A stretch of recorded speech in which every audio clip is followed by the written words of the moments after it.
দর্শক, নাসির উদ্দিন পাটোয়ারির এক হুমকিতে বিএনপির মতো রাজনৈতিক দল নড়ে চড়ে বসেছে।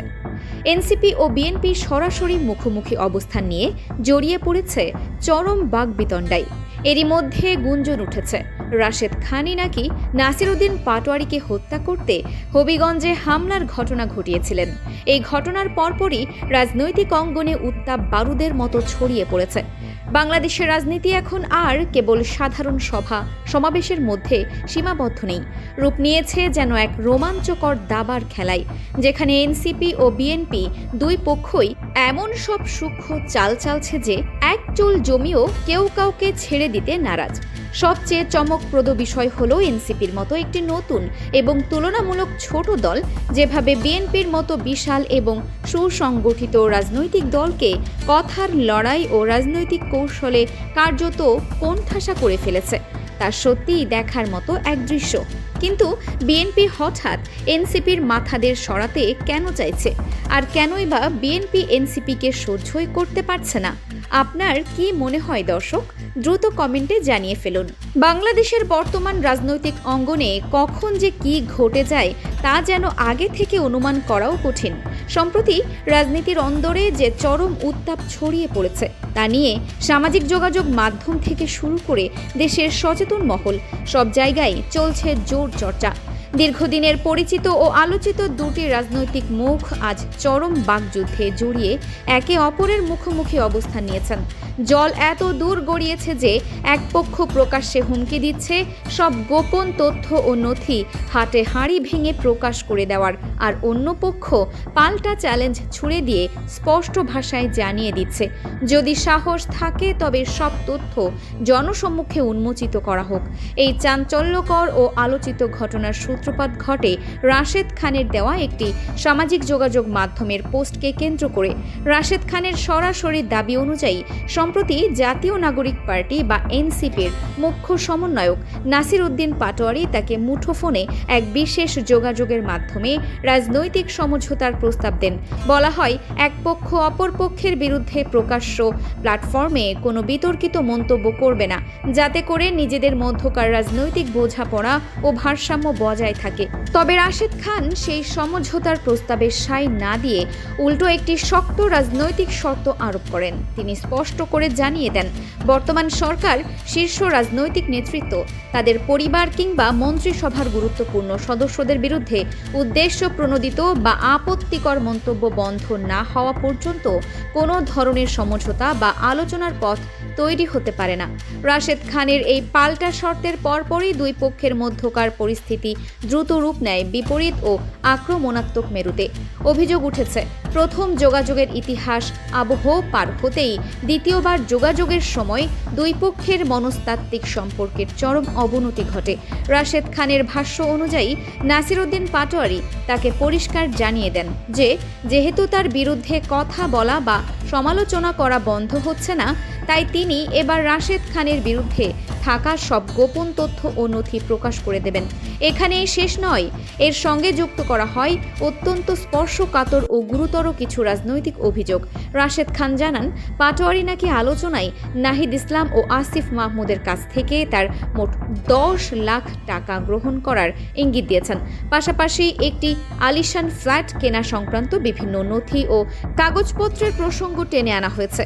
রাজনীতির সচেতন নাগরিকদের মনের স্বাভাবিকভাবেই প্রশ্ন জেগেছে, তরুণ প্রজন্মের এই রাজনৈতিক পরিমণ্ডলে হঠাৎ কেন এত বড় অঙ্কের অর্থ লেনদেন এবং স্থাবর সম্পদ সংক্রান্ত গুরুতর অভিযোগ সামনে চলে এলো? অবশ্য রাশেদ খান তার বিরুদ্ধে উত্থাপিত এই সমস্ত দাবি ও অভিযোগকে সম্পূর্ণ অবাস্তব, ভিত্তিহীন এবং রাজনৈতিক উদ্দেশ্য প্রণোদিত বলে উড়িয়ে দিয়েছেন। তিনি প্রকাশ্যে দাবি করেছেন তার নামে কোনো ফ্ল্যাট নেই এবং তিনি কারো কাছ থেকে কোনো ধরনের আর্থিক সুবিধা গ্রহণ করেননি। একই সঙ্গে তিনি নাসির উদ্দিন পাটোয়ারিকে খোলামেলা আহ্বান জানান, যদি তার কাছে সত্যিই কোনো সত্যতা বা প্রমাণ থাকে তবে তা যেন কালক্ষেপণ না করে দ্রুত দেশবাসীর সামনে তুলে ধরা হয়। তবে এই ঘটনাক্রমে কেবল দুই ব্যক্তির ব্যক্তিগত বিরোধ বা বাকযুদ্ধ হিসেবে দেখলে ভুলের অবকাশ থেকে যায়। এর পেছনে লুকিয়ে রয়েছে বর্তমান রাজনৈতিক পরিস্থিতির এক বড় ও জটিল প্রেক্ষাপট। একসময় যারা নাগরিক অধিকার আদায়ের আন্দোলনে ও বাক স্বাধীনতার পক্ষে রাজপথে সক্রিয় ভূমিকা রেখেছিলেন, সময়ের ব্যবধানে ক্ষমতার কাছাকাছি কিংবা নীতি নির্ধারণী পর্যায়ে পৌঁছানোর পর তাদের রাজনৈতিক দৃষ্টিভঙ্গি ও বক্তব্যের ভাষা কিভাবে পরিবর্তিত হয় তা নিয়ে দেশের রাজনৈতিক বিশ্লেষকরা গভীরভাবে আলোকপাত করছেন।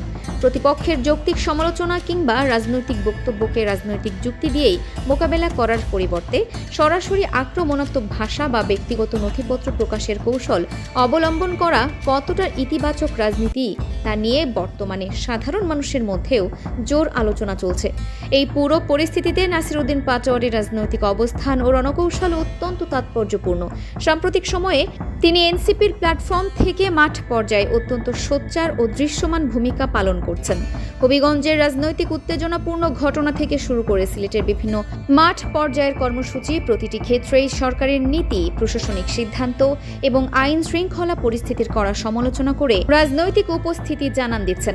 একই সঙ্গে নিজেদের দলের নেতাকর্মীদের ওপর কোনো বাধা বা অপ্রীতিকর ঘটনা ঘটলে তার প্রতিবাদে সামনে থেকে নেতৃত্ব দিচ্ছেন। ফলে তার প্রতিটি বক্তব্য এখন আর কেবল একজন একক ব্যক্তির মতামতের মধ্যে সীমাবদ্ধ থাকছে না, বরং তা সরাসরি তার রাজনৈতিক দল ও অনুসারীদের অবস্থানকে নির্দেশ করছে।